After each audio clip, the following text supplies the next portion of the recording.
Please मेरे साथ ऐसा जुल्म ना करो, मैं जीते जी मर जाऊंगी। वो चीख रही थी, चिल्ला रही थी, लेकिन अब उसकी आवाज़ सुनने वाला कोई नहीं था। ओहान दरवाजे को बाहर से कुंडी लगाकर जा चुका था और दुल्हन के रूप में अपने साथ होने वाले हादसे पर आंसू बहा रही थी। आज उसकी शादी थी। पहले तो वो खुद इस शादी पर राजी न थी, मगर बहन और माँ के समझाने पर ये मान गई कि माँ बाप की खुशी में खुश होना ही असल खुशी है। उसने मोहब्बत को दिल के एक कोने में दफनाकर अपने वालिद के दोस्त के बेटे के रिश्ते पर नेक नीयती से रजामंदी दे दी थी। बारात आ चुकी थी। वो भी पार्लर से तैयार होकर आ गई और वो इतनी दिलकश लग रही थी, जो आंखें उस पर पड़ती तो चंद लम्हे के लिए ठहर जाती। वो फूलों में बहार की मानद मालूम हो रही थी। उसका हुस्न चांद को भी मांद कर रहा था। निकाह का वक्त आया तो मौलवी ने निकाह पढ़ाना शुरू किया।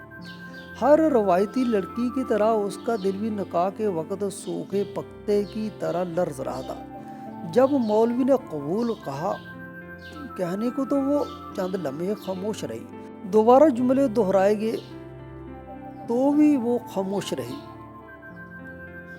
आखिर बाप की शफकत भरे हाथ का सहारा मिलते ही उसने 3 बार कबूल है कहा।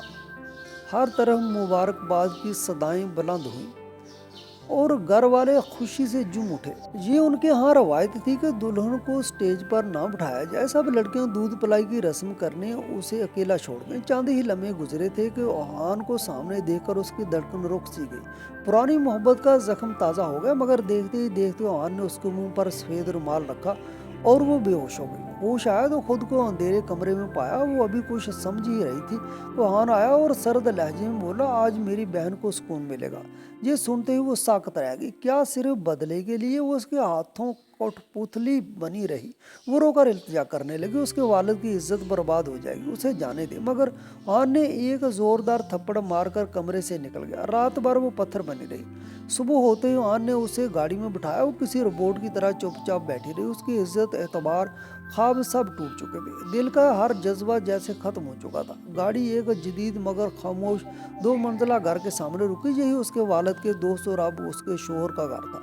ओहान ने दरवाज़ा खोला और झटके से उसे उतारा। एक नफरत भरी नज़र डालकर तंजिया मुस्कुराहट के साथ वो गाड़ी भगा कर ले गया। वो सड़क पर तना खड़ी सोच रही थी कि अब अंदर जाकर क्या होगा। हिम्मत करके बेल बजे। अंदर से मानूस आवाज़ आई। कौन है? ये सदवांडी थी जो बरसों से उससे मोहब्बत रखती थी। कुछ लम्हों बाद दरवाज़ा खुला तो वो हैरान रह गई। उसी वक्त ज़ैद जो बाहर जाने वाला था सामने आकर रुक गया। उसने सपाट लहजे में कहा, अम्मी इसे घर में कदम ना रखने देना। आंटी ने नरमी से कहा, बेटा पहले उसे सफाई तो देने दो, शायद कोई हादसा हुआ हो। मगर ज़ैद गुस्से में बोला, अगर आपने इसे घर में दाखिल किया तो मैं ये घर छोड़ दूंगा। निकाह के चंद घंटों बाद मेरी इज्जत का जनाजा निकल गया। मैं क्या पूछूंगा ये सारी रात कहाँ रही।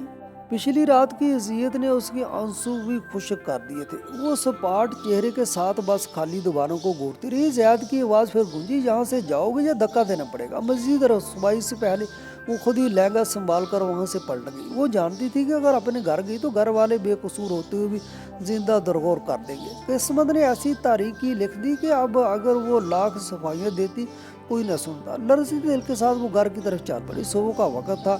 सड़क पर इक्का दुक्का लोग ही दिखाई दे रहे थे। नंगे पाँव दूर तक चलने से उसके पाँव दुखने लगे, मगर वो हर एहसास से बेनियाज बस चलती जा रही थी जैसे कोई मशीन हो। घर के दरवाजे पर पहुंचकर उसने अपने सारी हिम्मत समेटी और बेल बजाई। काफ़ी देर बाद दरवाज़ा खोला तो सामने मुलाजमा को देखकर उसकी जान में जान आई। मगर मुलाजमा के चेहरे पर हैरत और बेगानगी दोनों नुमायां थे। वो कुछ कहे बगैर लहंगा समेटती अंदर बढ़ गई। अभी चंद कदम ही चली थी कि उसकी माँ की नज़र उस पर पड़ गई। न जाने कब से रुके हुए ताब आंसू फूट पड़े और वो दौड़कर माँ के गले लग गई। माँ बेटी की हालत देखकर सदमे से थम गई। हवा हचकियों के साथ ऊंची आवाज़ में रो रही थी। शोर सुनकर उसके भाई बहन बाप भी कमरे से निकल आए।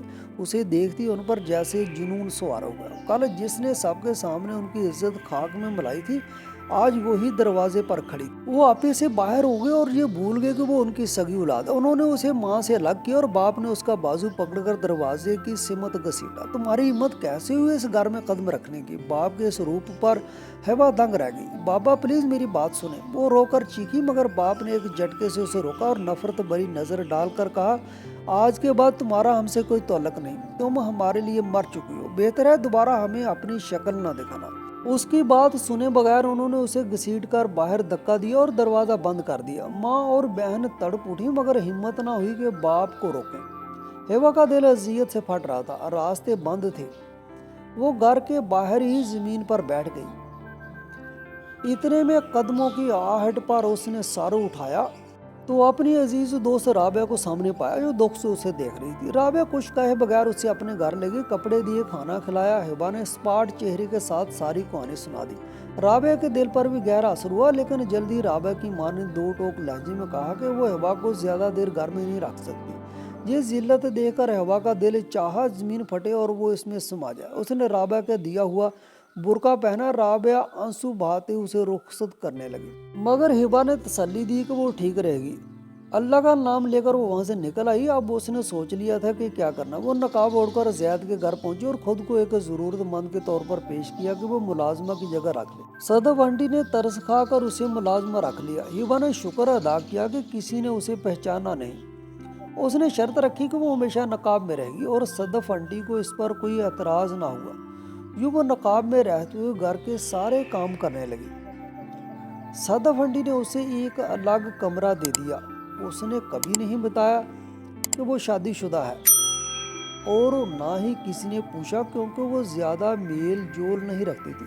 اس لیے نہ زید نہ اس کی ماں نے اسے پہچانا کہ ایک مہینہ گزر گیا۔ پھر اچانک اس کی طبیعت خراب رہنے لگی، وہ کمزور اور تھکی تھکی سی رہتی۔ ڈاکٹر کے پاس گئی تو یہ جان کر اس کے قدموں تلے زمین نکل گئی کہ وہ امید سے تھی۔ اسے لگا زندگی ختم ہو گئی۔ دل چاہا کہ اوہان اس کے سامنے ہو تو وہ اس کا خون کر دے۔ اس نے اس کی پوری زندگی برباد کر دی۔ کافی دن وہ اسی کرب میں رہی، پھر اس نے معاملہ اللہ کے سپرد کر دیا۔ وہ اس بچے کے بارے میں سوچتی تو جینے کی ایک تمنا اٹھتی۔ وہ سوچتی کہ وہ اسے لے کر یہاں سے بہت دور چلی جائے، جہاں اس کی حقیقت کسی کو معلوم نہ ہو۔ کم از کم اس کے پاس سہارا تو ہوگا۔ اس طرح 3-4 ماہ گزر جائیں گے۔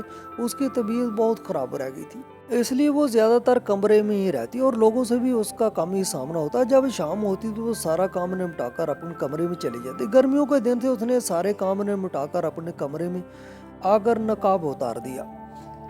وہ مکمل پسینے میں شرابور تھی، اس لیے دروازہ لاک کرنا بھول گئی۔ اسے عادت تھی کہ اندھیرے سے ڈر کر لائٹ جلا کر سو جاتی۔ اب اس سے نیند نہیں آئی تھی کہ اچانک دروازہ کھلا اور ساتھ جو اپنی ماں کی طبیعت کے بارے میں بتانے آیا تھا، جب اپنی منقوہہ کو نقاب میں دیکھا تو دنگ رہ گیا۔ کافی دیر وہ اپنی جگہ سے ہل نہ سکا۔ دروازہ کھلنے کی آواز پر وہ بھی اٹھ کر بیٹھ گئی۔ اپنی سلیت کھلنے پر اس کا رنگ پھیکا سا ہو گیا۔ سعد کچھ کہے بغیر واپس چلا گیا اور وہ گھبرا کر بیٹھ گیا۔ وہ ٹینشن میں مبتلا ہو گئی کہ اب کیا ہوگا۔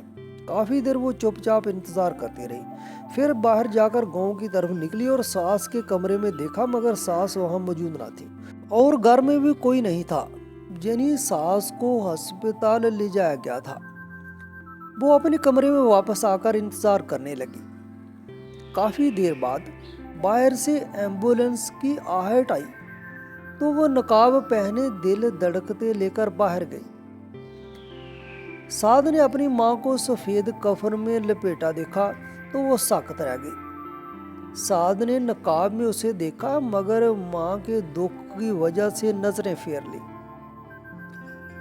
3 دن ایسے ہی گزر گئے۔ سب مہمان اپنے اپنے گھروں کو چلے گئے۔ اب گھر میں صرف سعد اور وہ رہ گئی۔ اس کے دل میں روز یہی بے چینی رہی کہ کب وہ اسے گھر سے نکال دیں گے۔ وہ کچن میں نقاب پہنے کھانا بنا رہی تھی جب سعد پاس آیا اور مخاطب ہو کر بولا، اب اسے اس کی حقیقت معلوم ہو گئی ہے، اس لیے یہ نقاب کا ڈنگ مت رچاؤ۔ یہ کہہ کر ایک جھٹکے سے اس نے اس کا نقاب کھینچ دیا۔ علیزہ بغیر کسی گناہ کے مجرم کی طرح شرمندگی سے گردن جھکائے کھڑی رہی۔ کافی دیر تک سعد نفرت سے اسے گھورتا رہا تو وہ ہمت کر کے بولی، پلیز مجھے بولنے کا موقع دیں۔ تو سعد نے اتنا رحم دکھایا کہ بتاؤ کیا بتانا چاہتی۔ علیزہ جلدی سے بولی کہ میرے بابا کے 2 بھائی تھے، میرے دادا دادی نے دونوں کے نام برابر زمین لگائی تھی، لیکن تایا نے چھیننے کی نیت سے بے ایمانی کی اور ہمارے آدھے حصے کو اپنے نام کروا لیا۔ جب بابا اس بات سے لاعلم رہے، میرے بڑے بھائی کی منگنی تایا کی بیٹی سے پسند کی ہوئی تھی اور شادی کی تیاریاں چل رہی تھی کہ انہی دنوں بابا کو تایا کی صلاحیت معلوم ہو گئی۔ بابا بہت دکھی ہوئے۔ پھر ایسا ہوا کہ میری کزن جو میری بھائی سے محبت کرتی تھی زیادہ دیر یہ صدمہ برداشت نہ کر سکی، اس نے زہر کی گولیاں کھا لی۔ ٹائم پر اسپتال نہ پہنچنے پر راستے میں اس کی موت ہو گئی۔ یہ بتاتے ہوئے ہوا مسلسل رو رہی تھی اور اس کے آنسو ٹپ ٹپ گر رہے تھے۔ زید بہت غور سے اس کی گفتگو سن رہا تھا۔ वो फिर बोली, कज़न की वफात पर हम सब बहुत दुखी हुए थे। बाई की हालत बहुत बुरी थी।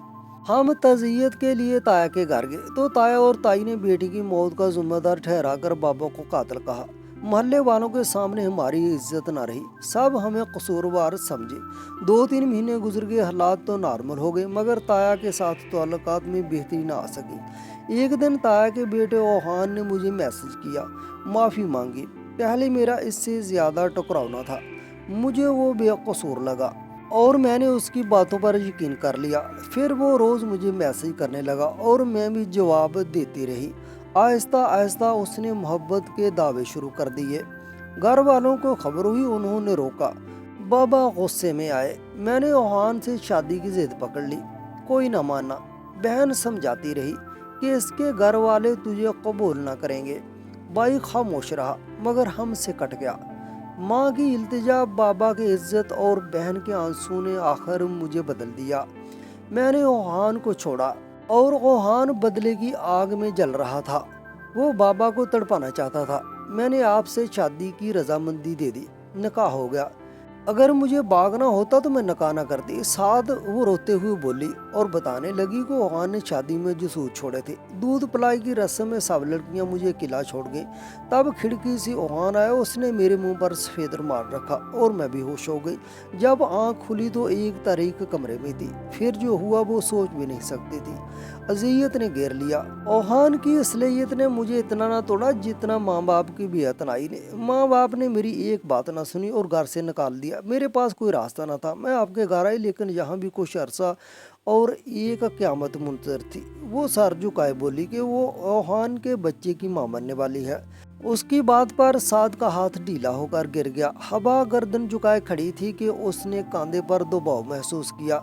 सर उठाकर देखा तो साद हौसला देकर कह रहा था कि मैं तुम्हें ऐसी हालत में कबूल करता हूँ, ये मेरा वादा है। इसकी बात पर हवा को लगा किसी ने नई जिंदगी बख्श दी है। वो बेयकीनी से साद का चेहरा देखने लगी और बोली, ये बच्चा। साद ने कहा, वो बच्चा भी कबूल करने के लिए तैयार है।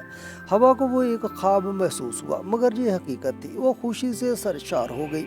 साद ने आगे बढ़कर उसे गले से लगा लिया। नाज़रीन, इस कहानी से हासिल होने वाला अहम सबक यह है कि जिंदगी के हर मोड़ पर इंसान को सच्चाई, सब्र, हिम्मत और बर्दाश्त से जीना चाहिए।